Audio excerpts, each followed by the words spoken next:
Thank you for joining us tonight at 5. I'm Nicole Long. We begin in Tioga County, where an alert has been issued for a missing 2-year-old.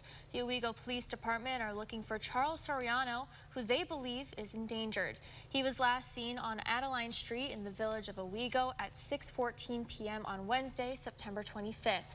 Charles was last seen wearing a white shirt and black pants. He has blonde hair and brown eyes. He is believed to be with his non-custodial mother, Lauren Danvers, who was last seen wearing a black sweatshirt. They are traveling in a 2018 black Honda SRV with New York registration KSY 4729. If you have any information, call the Owego Police Department or 911.